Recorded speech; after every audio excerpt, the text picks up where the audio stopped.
नमस्कार मित्रांनो, संकल्प न्यूज चॅनलवरती आपल्या सर्वांचं पुन्हा एकदा सहर्ष स्वागत। आताच्या क्षणाची सर्वात मोठी बातमी समोर येत आहे। सविस्तर बातमी जाणून घेण्यापूर्वी तुम्ही जर चॅनलवरती नवीन असाल तर चॅनलला सबस्क्राइब करा, बेल आयकॉन प्रेस करा। मराठा आंदोलनाचे नेते मनोज जरांगे पाटील यांच्या विरोधात भूमिका घेणारे अजय बारसकर यांची चारचाकी गाडी जाळण्यात आल्याची घटना घडली आहे। बारसकर आषाढी वारीनिमित्त पंढरपुरात विठ्ठल रुक्माईच्या दर्शनासाठी गेले होते, तेव्हा त्यांची गाडी अज्ञातांनी जाळली आहे। या प्रकरणी पंढरपूर तालुका पोलीस ठाण्यात तक्रार दाखल करण्यात आली आहे। अजय बारसकर यांनी मनोज जरांगे पाटील यांच्या विरोधात भूमिका घेतली होती।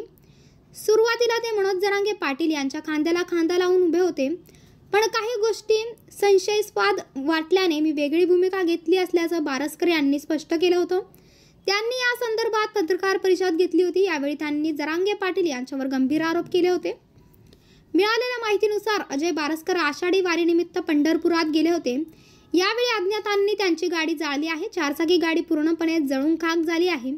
अजय बारसकर यांनी पंढरपूर तालुका पोलीस ठाण्यात या प्रकरणी तक्रार देखील केली आहे।